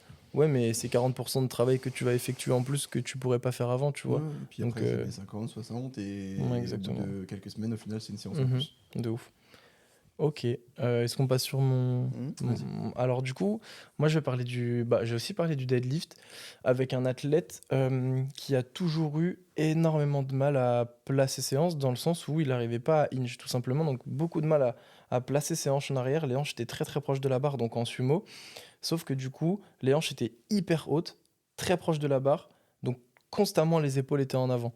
Et surtout les genoux avançaient très peu vu que les hanches étaient très hautes. Du coup, bah, on avait ce truc-là de les genoux, les tibias sont très verticaux, les épaules sont tout le temps en avant. Et du coup, pour corriger ce problème, pendant longtemps, on a travaillé sur, on va essayer d'améliorer son hinge, de placer hanche un petit peu plus en arrière, via des variations. Du tempo, du pause, du tempo sur l'excentrique aussi, du glace, tu vois, plein de choses. Et la finalité, c'est que ça fonctionnait bien sur les variations en tant que telles. Mais dès qu'on arrive sur du comp un peu lourd, plus impossible de Ouais. hinge, tr- beaucoup de difficultés à placer ses hanches et du coup bah, les épaules qui partent en avant, donc dès qu'il tire il se fait emporter en avant, ou alors dès qu'il va commencer à tirer les genoux vont avancer parce que de base ils sont vraiment pas en flexion et vu que sur du sumo on a quand même besoin d'un minimum de flexion de genoux, bah, les genoux partaient en avant et donc en fait au bout d'un moment je me suis dit on a essayé pas mal de variations, on a vraiment essayé de mettre l'intention sur ça avec même d'autres exos genre notamment d'activation avant le terre pour réussir à hinge tu vois et là, en fait, je me suis dit, au pire, ce qu'on va faire, c'est qu'au lieu d'essayer de bouger la position des hanches pour avoir les épaules au-dessus de la barre, on va essayer de bouger la position des épaules pour les mettre Mhm. au-dessus de la barre. Et du coup, je lui ai expliqué, on a, on va dire, deux choix possibles pour être bien équilibré, avoir les épaules au-dessus de la barre et du coup moins partir en avant. C'est soit tu vas garder ta position de hanche assez haute et tu vas mettre de la flexion au niveau thoracique pour pouvoir permettre d'avoir tes épaules qui vont reculer tout en ayant les hanches aussi hautes. Soit tu vas accepter d'avoir les hanches un petit peu plus basses, d'être un petit peu plus vertical, d'avoir les genoux qui avancent un peu et du coup d'avoir les épaules au-dessus de la barre. Mais par contre, la, la possibilité qu'il avait d'essayer avec les hanches plus basses, je lui avais dit, je suis pas sûr que ce soit top parce que baisser ses hanches au soulevé de terre, c'est rarement une bonne solution. Alors que mettre un petit peu de flexion thoracique, surtout que c'est quelqu'un qui arrive bien à bouger, tu vois. C'est con, mais il est en études de chiropraxie. Donc, tu vois, il sait ce que c'est de mettre de la flexion, etc. Il arrive à bouger. Du coup, il a réussi à plutôt bien se placer dès le début. Et en fait, juste le fait d'ajouter un petit peu de flexion thoracique a permis de garder les hanches hautes, proches de la barre, et d'avoir les épaules au-dessus de la barre. Et du coup, bah, forcément, c'est beaucoup mieux. Mhm. Et c'est un truc au début, je me disais, au deadlift, c'est important de savoir bien placer ses hanches, de hinge et tout, donc je voulais absolument corriger ce problème. Sauf qu'au bout d'un moment, je me suis dit, bon, bah là, ça fait quelques blocs qu'on essaye et ça marche pas vraiment. Donc, tant pis, entre guillemets, si Mhm. on laisse de côté là ce facteur qui est important. Le but, c'est qu'il soit bien placé de base. Que Bonne que solution, ses quoi. hanches soient hinge ou pas, au final, s'il arrive à être bien équilibré et à bien pousser sans être déporté en avant dès qu'il y a plus de 250, bah forcément c'est mieux. Surtout quand tu es en sumo assez large, où du coup bah, l'équilibre et la position de tes épaules plus ou moins au-dessus de la barre va avoir un petit peu plus d'impact qu'en tradi. Et donc voilà ce qu'on a fait. Et c'était un truc assez nouveau que j'ai mis en place et on a décidé de mettre en place cette technique qui fonctionne plutôt bien depuis quelques séances. Donc Mhm. voilà, je sais pas si ça vous est déjà arrivé, mais... Bah, moi, c'est typiquement ce que je fais hein, sur mon mouvement. Et c'est typiquement ce qui pose problème, je pense, quand les gens sont mal au dos. C'est qu'ils ont tendance à se remettre beaucoup en extension au niveau du dos de manière générale. Ce qui fait qu'ils ont l'impression de plus réussir à squatter. En fait, ça vient vraiment du fait que quand tu crées de l'extension, bah, du coup, ça te déporte vers l'avant et ça te fait remonter tes hanches. Donc, du coup, tu as l'impression de plus pousser dans le sol, de plus savoir comment faire. Et ça, on en parlait dans un podcast il y a un moment, je m'en souviens. Mm. Où on disait que le deadlift, c'est un peu le mouvement où parfois tu as l'impression de plus savoir quoi faire. Et ça revient. Bah, c'est un peu ça. Je pense qu'il y a des phases au deadlift où, en fonction des gènes ou des positions, tu peux avoir ces trucs-là. Et en vrai, ça revient toujours un peu à la même chose. C'est en gros juste laisser le temps à ton corps de se placer en bas. Et je crois qu'on en avait parlé justement. Moi, genre, un des trucs qui m'a beaucoup aidé par rapport à ça, c'est juste tirer doucement. Genre, en fait, Mhm. on Mhm. a toujours ce truc de se dire je veux aller aussi vite que possible en bas. Et en fait, le fait de faire ça, ça te déforme, ça te fait perdre ton mouvement. Alors que moi, encore maintenant, quand je sens que j'ai ma hanche droite parfois qui se bloque un petit peu, Mhm. je me mets juste en position, je pousse et je me dis bah ok, je vais essayer de décoller 100 kilos en fait, puis 150, puis 200 et jusqu'à ce que j'arrive à soulever la charge qui est en haut sur la barre. Mhm. Et je sais que ça m'aide beaucoup niveau position parce que justement ça me force pas à créer de l'extension au niveau du dos ou à mettre dans une position dans laquelle je suis pas forte parce que j'ai l'impression que c'est la seule position que je peux faire aujourd'hui ou Mhm. que mon corps me permet de faire, tu vois. Bon, du coup, on passe à la phase 3 du podcast. Pour ceux qui ne savent pas, on a pris une revue scientifique du coup pour toute l'équipe, pour tous les coachs, pour pouvoir continuer à être aussi autant que possible à jour et même en avance sur tout ce qui sort d'un point de vue scientifique. Donc le but, c'est à chaque fois, voilà, on essaye de lire un petit peu et de faire partie du tout de le cursus. Et là, on vous met en lumière du coup une étude qu'on a vue et on va en parler ensemble pour vous faire un petit détail du coup de la chose. Comme ça vous donne un petit peu de la data sur justement toutes ces avancées un petit peu scientifiques en rapport avec le power. Et ça nous permet aussi de, on va dire, critiquer. Donc critiquer pas forcément de manière négative, hein, juste de donner une critique en fonction de nos opinions sur ce qu'on sait déjà, ce qu'on a appris, parce qu'on a tous suivi du coup des cursus en rapport avec l'entraînement et ce qu'on pense de l'étude. Du coup, je crois que la dernière fois, on a parlé de la caféine. La caféine, ouais. Voilà. Bah, en fait, je suis retourné dans le truc des compléments alimentaires et cette fois-ci, il y avait la bêta-alanine. Je trouvais ça intéressant parce que je pense qu'on n'a pas tous la même consommation de bêta-alanine Oui, zéro. et comment dire, et la même approche par rapport à ça. Et du coup, déjà, je vais toujours remettre un petit peu de contexte pour les gens qui écoutent. contexte De contexte. Ouais. Toujours plein de La contexte. comtesse de Montpellier. Ouais, la comtesse. Pour les gens qui écoutent, mais en gros, la bêta-alanine, comment ça fonctionne? Lorsqu'on fait un exercice à haute intensité, il y a un afflux d'ions hydrogène dans le muscle, ce qui crée de l'acidose, donc une baisse de pH et de la fatigue. La bêta-alanine, du coup, elle va se combiner à l'histidine pour former le dipeptide carnosine. La carnosine, elle a une faible disponibilité, donc le fait de se supplémenter en bêta-alanine permet d'augmenter la concentration de carnosine dans le muscle et donc de faire tampon aux ions hydrogène qui, je le rappelle, créent de la fatigue. Donc en gros, la bêta-alanine vient augmenter la concentration de carnosine et limiter la fatigue, entre guillemets. Entre guillemets. Voilà. Merci, monsieur Lane Norton. Non, mais c'est Le pour... lactate. c'est Eric Helms, Mas. Merci, monsieur Helms. Voilà. Non, mais c'est pour les gens qui écoutent surtout. Donc, En gros, ça voilà. aide pour les efforts plus ou moins longs dès qu'il y a un petit peu de production de lactate. C'est ça. Vous avez quoi comme consommation de bêta-alanine? Moi, pas spécifiquement. Je sais qu'il y en a dans les prêts que je prends, mais Mais genre, est-ce que, et du coup, en fait, c'est un peu ma question pour qu'on discute un peu autour, mais est-ce que c'est important pour toi qu'il y en ait dans un pré avant l'entraînement, quotidiennement et tout? non. Allez, eh ben, Bah, salut, à mettez un bientôt. commentaire pour le... Non, Si tu c'est veux, éteint. Je pense que bêta-alanine, citrulline, pour moi, c'est. En fait, ça peut pas faire de mal, et vu ce que ça coûte, c'est-à-dire pas Oui, grand-chose, rien. bon, voilà, c'est pas très grave. Et puis, en fait, au bout d'un moment, la plupart des prêts sont faits pour satisfaire le plus de gens possible. Typiquement, il y a des gens qui aiment déjà rien que la sensation de la bêta-alanine. Je sais que toi, typiquement, c'est un truc qui te rapproche, enfin, qui te donne la sensation, enfin, qui te met dans le mood de l'entraînement. Ouais, j'aime bien, Parce moi. que pour ceux qui savent pas, la bêta-alanine, c'est le truc qui vous donne envie de vous piquer les extrémités, Ça genre les picote, lèvres, ça les gratte oreilles, un peu, ça parties chauffe. génitales pour certains. La paresthésie. Et du coup, Fait que voilà. ça picote. C'est quoi, professeur Chen Ouais, Ah, il mais est- c'était il est marqué au match. dans l'étude, alors... Et du coup, voilà, c'est ce qui donne cette sensation-là. Ça peut pour certains avoir un effet psychologique, en fait, le fait de se rapprocher de ok, dès que j'ai ça, j'ai l'entraînement. Donc pourquoi pas, et je pense qu'encore une fois, dans certains contextes, ça peut être utile, typiquement pour ceux qui font des efforts un peu plus longs et tout, pourquoi pas. C'est justifiable, mais pourquoi pas. Donc du coup, quand tu fais un prêt, en fait, au bout d'un moment, tu peux pas faire un prêt spécifique au power, parce que sinon tu réduis ta niche de manière assez. Ah, ça serait trop bien en importante. vrai. Mais du coup, faudrait Je mettre dis beaucoup- l'inverse de toi. En fait, oui, ça serait bien, mais du coup, tu réduis beaucoup ta niche. D'un Oui, point de mais vue commercial, si, c'est compliqué, quoi. si t'es pas une entreprise de compléments alimentaires globaux, Oui, par oui, exemple, oui. selon Torquer, faites un prêt. Mon frère, c'est une marque de vêtements. Ah, gros, ils font de l'ammoniac, tu t'habilles avec de l'ammoniac, toi? C'est pas pareil. Mon frère, j'en mets tous les matins de l'ammoniac un peu là. À l'ammoniac Oh, faites un prêt, s'il vous plaît. C'est PNL Moi, je- à l'ammoniac. Moi, je pense que je viens de sortir un banger. Les gars, dites dans les commentaires si vous voulez que Selon Torquer développe un pré-workout spécial power. Je pense que les gens vont kiffer. Oui, Je rigole pas. ils achèteraient. C'est sûr. Ils achèteraient. Ça va, toi, Elon Musk, qu'est-ce qui se passe? Bah, quoi Elon Musk aujourd'hui, là. On va pas sortir un produit pour que les gens achètent pas. Pourquoi tu dis on? Il fait partie de l'écosystème. C'est vrai. Il est monteur, il fait partie de l'écosystème. Il pourrait être tellement mannequin, tellement il est beau. C'est vrai. Tu veux devenir mannequin? Ah, voilà. Oui. Bref, non, pardon. mais du coup, en fait, ce qu'il faudrait pour un prêt plus power, ce serait des nootropiques. Surtout, je pense. Ouais. Enfin, en gros, des trucs qui aident à la concentration globalement, tu vois. Donc, caféine, forcément. C'est un peu le truc que tu peux pas trop enlever dans un prêt. Sauf si tu veux un prêt sans caféine, du coup, pour éviter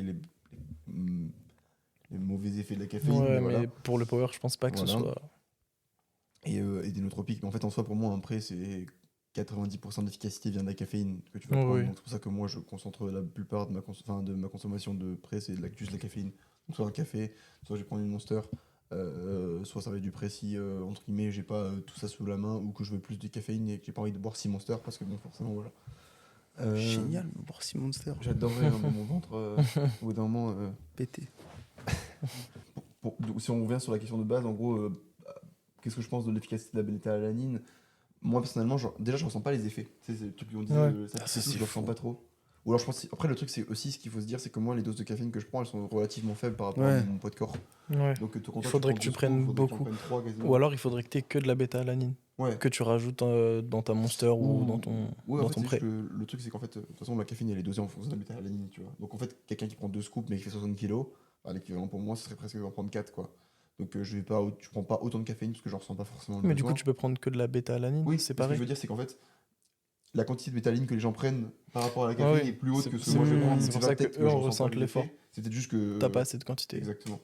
Donc du coup, tu pourrais prendre juste de la bêta-alanine. Du coup, en fait, je vends de la bêta-alanine. Ok. Mais du coup, non, j'en prends pas. Et en fait, moi, je suis pas trop porté. Enfin, je suis pas très porté complément, tu vois. Au tout Ouais, c'est début vrai. quoi, de ma pratique, je l'étais beaucoup. J'essayais de chercher toujours le petit truc. Pour ceux qui savent pas, j'ai même pris la lécithine de soja et tout pour la cytosatidique parce que. Bon, je vais faire un truc très rapide parce qu'il y avait un rapport entre. Tu connais mTOR et Oui, MPK, oui, c'est oui. les deux voies anabolisme, catabolisme. Et du coup, il y avait une voie d'anabolisme de mTOR qui était activée par l'acide phosphatidique qui est présent dans la lécithine de soja. Du coup, je bouffais la lécithine de soja. avant mes Dégueulasse, séances. non? Oui. Et j'achetais la lécithine de soja, genre c'est un truc que les boulangers utilisent, je crois, ou Mhm. les pâtissiers, parce que je crois que c'est un stabilisant ou une connerie comme ça. Possible. Où on en retrouve. Enfin, ça, on l'a déjà Voilà. lu sur Mm. des Et fiches du coup, j'en d'ingrédients. achetais genre une boutique de pâtissier en gros. Enfin, voilà. Je veux dire, j'ai tout regardé les compléments et tout. Et j'étais vraiment porté là-dessus. En fait, j'essayais toujours d'optimiser le truc autant que possible. Un peu comme avant, tu sais, on disait. C'était quoi par rapport au mouvement, on se disait optimiser. Tu sais, tu voulais absolument changer de KT, machin, etc. C'était un peu ça, tu sais, genre en mode. Je voulais Ah tout ouais. optimiser, tous les petits détails. Mhm. Et du coup, plus le temps passe, plus je me rends compte qu'au final, ce qui fait la plus grosse Entraîne-toi. différence, c'est l'entraînement en grande majorité. Et donc, typiquement, au lieu de mettre 100 balles de compléments par mois dans ma pratique, je préférais les mettre soit dans l'éducation pour devenir meilleur, ou soit dans un bon coach Ouais, si ouais. j'avais pas Mhm. la capacité. Donc, Non, c'est sûr. Bah oui. voilà, je dis pas qu'il faut pas prendre de compléments, et en plus, je pense qu'on a un sport où c'est très porté là-dessus. Et il y en a quand même qui sont vachement utiles. Je pense qu'il faut juste pas trop se disperser, et qu'il y en a la plupart des compléments utiles. Bah voilà, tu sais, on a fait le tour très vite, quoi. Créatine, Mhm. Caféine. caféine, une whey, parce que Ouais, c'est de quand même la pratique whey. de manière générale d'avoir un apport Les- en les- prot. Et après, moi, je bails sais de que j'aime zinc, bien, magnésium, voilà, tout ça. j'aime bien le magnésium, potassium. Enfin, je l'utilise aussi autour de mes entraînements. Et en vrai, j'expérimente un peu sur moi par rapport à l'hydratation, tout ça. Mhm. Donc ça, faut faire attention parce que ça peut être dangereux dans une certaine mesure. Mais ouais, magnésium, en général, tu te trompes pas trop. Et après, je pense en vrai. Glycine, moi j'aime bien. Oui, ça peut. Glycine, collagène, ça peut être intéressant, mais sinon après t'as vite fait le tour, tu vois. Après, il y a toujours des choses qui peuvent être intéressantes que tu peux tester, mais faut pas Mhm. s'attendre à des dingueries, tu vois. Non, Ça reste, Genre du glycérol, genre. Pourquoi? Loïc, il en prenait à un moment. Ah ouais? Ouais, mais c'était quand j'allais à Honor. Gros, il prenait du muscle pump et du glycérol pour ses séances de Pour la muscu là. Construction. Pour la contraction. contraction. Ah, il était en mode full optimisation. Ah, Je j'étais peux une merde. je peux En pas vrai, faire du power, mais En du vrai, coup, je vais quand je maximiser. remonte sur ces mois-là, là, j'étais Ouais. Bah, quand je disais le moment où vous avez besoin de prendre du recul, seule personne. bah, c'était hein. littéralement ça. J'étais un mauvais personnage là. Tu pouvais juste pas t'entraîner, d'essayer de faire, de trouver. Je pense que j'aurais pu m'entraîner. Ouais, je pense aussi. Oui, mais t'essayes Honnêtement, de avec du trouver- recul, je pense que j'aurais Ah, pu m'entraîner. Juste la conception que tu avais de l'entraînement ne Ah ouais. correspondait pas à ce que ton corps pouvait Ouais. faire. Bon, C'est- bref, on change vraiment de sujet Ouais. là. Pardon. Du coup, Non, mais c'est bien, on discute. moi, mais pour voilà. répondre, parce que je suis le seul ici à aimer les effets de la bêta-alanine et Fou d'en pour moi. consommer, enfin, de choisir un pré-workout avec de la bêta-alanine. Donc, quand je choisis mon pré-workout, Je pense que c'est un de tes critères, quoi. voilà, c'est un de mes critères. Le critère principal, c'est la caféine. Je veux que le grammage de caféine par rapport à la dose prescrite soit la plus élevée possible, entre guillemets. Et du coup, tu recherches plutôt le rapport caféine-bêta-alanine assez haut, quoi. Ouais, Ok, bah, beaucoup en de fait, bêta-alanine par rapport à la typiquement, caféine. typiquement, s'il y a 250 mg de caféine dans une scoop, j'aime bien qu'il y ait au moins 3 grammes de bêta-alanine. S'il y en a 5, c'est cool. S'il y a 1,5 g de bêta-alanine, C'est chaud, quoi. je vais regarder s'il y en a un autre parce que le but, c'est pas d'acheter de la bêta-alanine à côté parce que je suis pas en mode il me faut absolument de la Ouais, mais bêta-alanine c'est quand mieux, je quoi. m'entraîne, mais dans un pré, j'aime bien le combo parce qu'en fait, moi, dans mon pré, je le prends 1 à 2 fois par semaine, sinon c'est des monsters ou du café. Mais du coup, dans mon pré, il y a plus de caféine, donc il y a aussi la bêta-alanine. Donc en fait, c'est le petit mix, tu vois, qui fait que ça va être la grosse séance avec plus de caféine et la bêta-alanine. Mais c'est plus pour l'effet, comme tu l'as dit, picotement, sensation de chaleur, ça me permet. C'est vraiment psychologique, je pense que c'est vraiment placebo, mais c'est Ça me met dans un bon mood, dans un mood où j'ai envie de m'entraîner, plutôt que me dire oh là là, je vais être plus endurant musculairement grâce à ça, tu vois. Je suis juste en mode, j'aime bien les effets que ça fait. Il y en a dans le pré que j'aime bien. En fait, je kiffe, tu vois. Mais sinon, quand j'en ai pas, c'est ok aussi. Mais c'est vrai que moi, j'aime bien cette sensation-là de picotement et tout. C'est ouf. Et si en plus, ça peut avoir un mini impact sur ma séance qui est importante, bah dans ce cas-là, c'est non négligeable. Mais je suis pas de là à en acheter à côté et à en mettre dans ma Monster et tout, tu vois. Ce que certaines personnes font. D'ailleurs, je l'avais été à la ligne après. Mm. Ok. Ouais, Après, moi, je trouve Citrulline, que bêta. En fait, il y a des gens qui font leur Ouais. pré eux-mêmes. Du coup, ils achètent tous les composants à droite à gauche Ouais. et ils mélangent tout et comme ça, ils ont les dosages précis de ce qu'ils veulent. Mais Mais je trouve bon. que de toute façon, ce truc-là, c'est plus un truc de body que de power. Ouais, Je carrément. pense en power, on va moins chercher l'optimisation comme ça de tout. Bah, genre la citrulline pour le pump et tout, machin. Il y en a qui en veulent énormément. Oui, clairement. C'est même chiant en vrai. Si tu pumpes trop en power, c'est chiant. Oui. Moi, ça n'est pas là, tu vois ce que je veux dire, mais encore une fois, ça reste des compléments de base. Mhm. Mais de toute façon, oui, la bétaline, c'est un précurseur de la citrulline, si je dis pas de bêtises. Tu me poses une jolie colle. Je crois que Je c'est sais ça. pas. Je crois que c'est ça. Je sais pas non plus. Je crois justement, ce que les gens disent, c'est toujours de prendre les deux, mais qu'en théorie, la citrulline est plus efficace que la bétaline pour ça. Sauf si tu recherches du coup que ça te pique la gueule. Loïc, il a Et non, je me suis trompé visiblement. Ouais, tu vois, ça me dit rien. Mais j'en étais persuadé, hein, c'est en rapport avec le NO. Alors que par exemple, quel est votre take sur les gens qui prennent de la créatine avant l'entraînement? On s'en fout. Voilà. Hypoglycémie, il est tellement faible. Ouais. Ouais, mais ça n'est pas. Parce qu'il y a des prés Ah oui. où il y a beaucoup de créatine oui. dedans, sous prétexte que vu qu'il y a de la créatine, tu seras plus performant dans ton entraînement. Ah C'est non, faux. Tu seras pas plus performant, c'est juste ça change rien. Juste, tu vas la prendre ta à un créatine moment, avant, quoi. Voilà, quoi. Mais en fait, c'est juste que enfin, tous les acides aminés ont un pouvoir hypoglycémique parce qu'en Mhm. fait, t'as une réaction glycémique à tous les acides aminés. Donc, du coup, prendre des acides aminés avant l'entraînement, ça te crée une hyperglycémie. Et puis, c'est forcément Mhm. une hypoglycémie. Donc en prendre avant, c'est pas grave, mais en prendre avant en pensant que tu seras plus fort parce que Ah. la créatine rend plus fort, inutile. C'est un truc qui se fait de manière long terme, Mhm. sur le long terme, entre guillemets. Oui, c'est pas comme la oui, non, caféine je où suis t'as un ouf. effet des 30 minutes. Je suis un ouf, je viens de checker. Bah, vous voyez à quel point les powers s'intéressent moins aux compléments. C'est l'arginine, citrulline, précurseur. Oui. Oui, c'est je dis souvent n'importe quoi. ensemble. Je dis n'importe quoi. Après, c'est un rapport quand même parce que en fait, c'est le NO de base, la pastèque. La pastèque. La L'été. pastèque, mais oui, la bétaline, ça a un rapport avec du coup tout ça. Parce que du coup, tu repousses l'acidose, mais c'est pas la même chose exactement. Ok. Est-ce que tu avais d'autres questions par rapport à ça du coup Bah, moi, je déteste la bêta-alanine. D'accord. Voilà. Genre, il est vraiment, il aime pas ça. C'est ça pour terminer le podcast. Il va Après dans que- les magasins de compléments alimentaires, il prend les pots, il jette par terre. Après Non, que ne les vendez pas étiquettes- ça. Non, mais moi, je prends que de la caféine en gélule déjà. Parce que Et en plus, t'en as environ 12 pots. Ouais, J'ai 12 pots. c'est surtout pour ça que t'en prends. Ouais.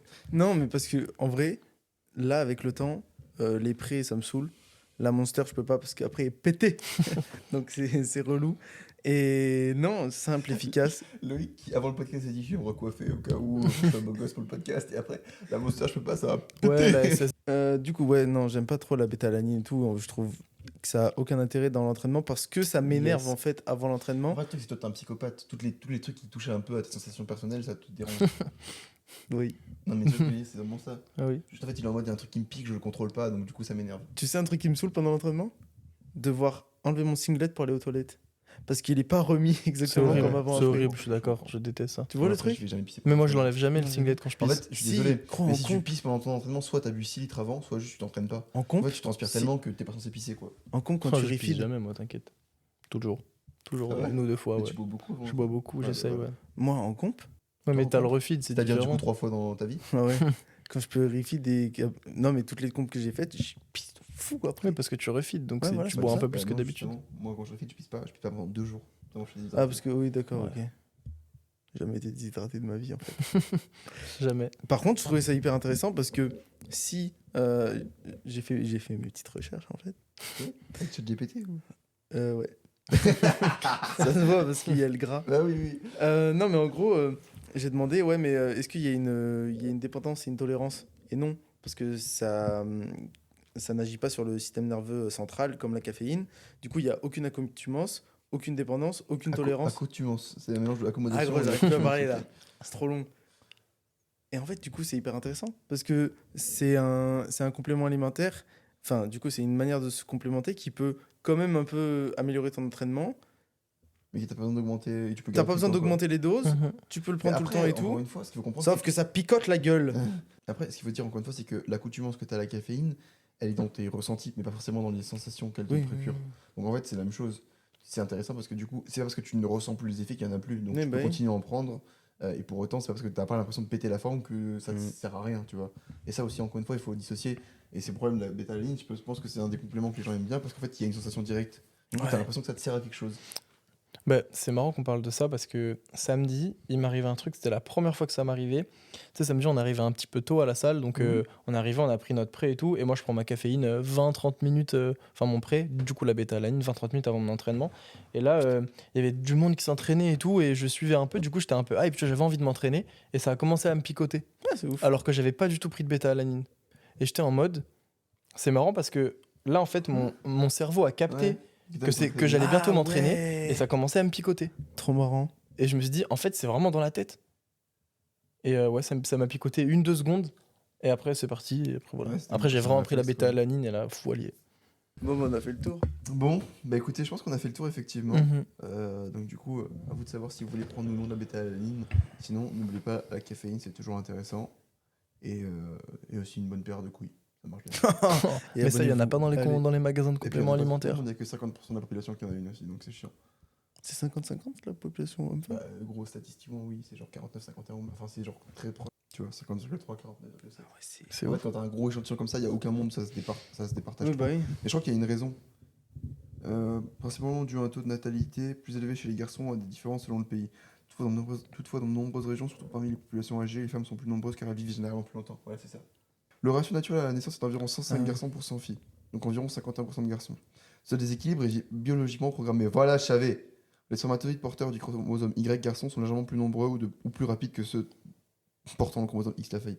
Donc merci à tous d'avoir regardé l'épisode 12. Comme d'habitude, si vous avez des questions, des choses à poser, n'hésitez pas à le mettre dans les commentaires. Le but c'est qu'on puisse y répondre sur le prochain. Je crois on n'a pas encore posté le 11, donc on ne pourra pas répondre malheureusement dans ce podcast, mais on a déjà parlé de beaucoup de choses, donc c'est intéressant. Et le jingle de la fin, c'est Abonnez-vous, commentez, likez. sur Spotify, Faut mettre 5 étoiles sur Spotify. t'as exactement, oublié, hein. ou YouTube. Sachez qu'en plus, ceux qui écoutent Spotify, on a créé une nouvelle chaîne YouTube si vous voulez voir les rushs, où il y a tout qui est posté dessus, donc n'hésitez pas à aller vous abonner. Et sinon, on se retrouve très bientôt pour l'épisode prochain. La cadence va rester normalement à un épisode tous les 2 semaines. Oui. Allez, Au revoir. bisous la famille.